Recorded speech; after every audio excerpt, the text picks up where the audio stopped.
దళిత విద్యార్థులపై దాడి చేసి వారిపైనే హత్యాయత్నం కేసు నమోదు చేయించిన వారిపై కఠిన చర్యలు తీసుకోవాలని బడుగు బలహీన వర్గాల సంక్షేమ సేవా సంఘం రాష్ట్ర అధ్యక్షులు యలమందరావు డిమాండ్ చేశారు.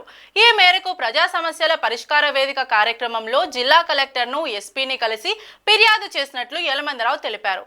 కంతేరుల 8-9 తరగతులు చదువుకునే దళిత విద్యార్థులు బాదం పాలు తాగుతుండగా అగ్రవర్ణాలకు చెందిన తిరుమలరావు, బ్రహ్మనాయుడు, గోపి, సాయి మరికొందరు దాడి చేసి గాయపరిచారని చెప్పారు.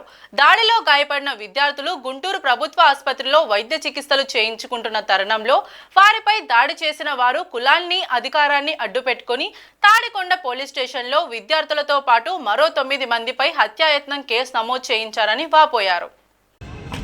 అగ్రకులానికి చెందినటువంటి వ్యక్తులు ఎస్సీ కులానికి చెందినటువంటి పిల్లలపైన దాడి చేస్తే వాళ్ళ పేరెంట్స్ వెళ్ళి అడగడానికి వెళ్తే వీళ్ళు ఒక ఘర్షణ ఆడుకొని సమయంలో అక్కడికి సంబంధించినటువంటి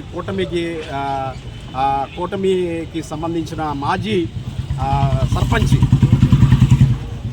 ఆ గ్రూపుకి సంబంధించినటువంటి వ్యక్తులు దాడి చేస్తే ఎస్సీ కులానికి చెందిన వ్యక్తులకి దెబ్బలు తగిలి ఆ దెబ్బలు తగిలిన వెంటనే వీళ్ళు జీజీహెచ్కి వచ్చారు. నైటు 12-1 గంట టైంలో జీజీహెచ్కి వచ్చి ఆ ట్రీట్మెంట్ చేసుకుంటున్న సమయంలో ఎవరైతే దాడి చేశారో ఆ వ్యక్తులు వెళ్ళి తాడికొండ స్టేషన్లో కంప్లైంట్ ఇస్తే సిఐ గారు అక్కడున్న సిఐ గారు చిన్నపాటి ఎంక్వైరీ కూడా చేయకుండా 13, 14, 15 సంవత్సరాల పిల్లల మీద అటెంప్ట్ మర్డర్ కేసు కట్టారండి.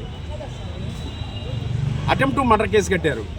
వాళ్ళు ఉన్నతమైన విద్యకి వెళ్ళాలంటే, లేకపోతే చదువుకుని ఉద్యోగాలకు వెళ్ళాలంటే వాళ్ళ భవిష్యత్తు ఏం కావాలి అంటే ఒక ప్రీ ప్లాన్డ్గా అక్కడ ప్రభుత్వం ఈ యొక్క లోకల్ ఉన్నటువంటి నాయకులు ప్రీ ప్లాన్డ్గా ఈ కేసు కట్టించి ఈ యొక్క ఎవరైతే ఎస్సీ వర్గానికి చెందిన వారు ఉన్నారో వారిని భయభ్రాంతులకు గురి చేసి గత పిఠాపురంలో లాగా ఈ పల్లిని కూడా మాలపల్లిని కూడా వెలివేయాలన్న ధోరణిలో అక్కడ సంఘటన జరుగుతుంది.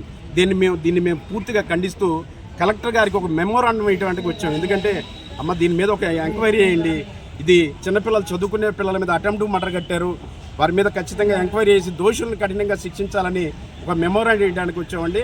ఖచ్చితంగా బాధితుల పక్షాన ఆంధ్రప్రదేశ్లో ఉన్న ప్రతి దళిత సంఘాలు, మరి ఉద్యమ సంఘాలు, అలాగే ప్రజా సంఘాలు కూడా నిలబడి ఎలాంటి దారుణాలు జరగకుండా అరికట్టాలని మేము డిమాండ్ చేస్తున్నామండి.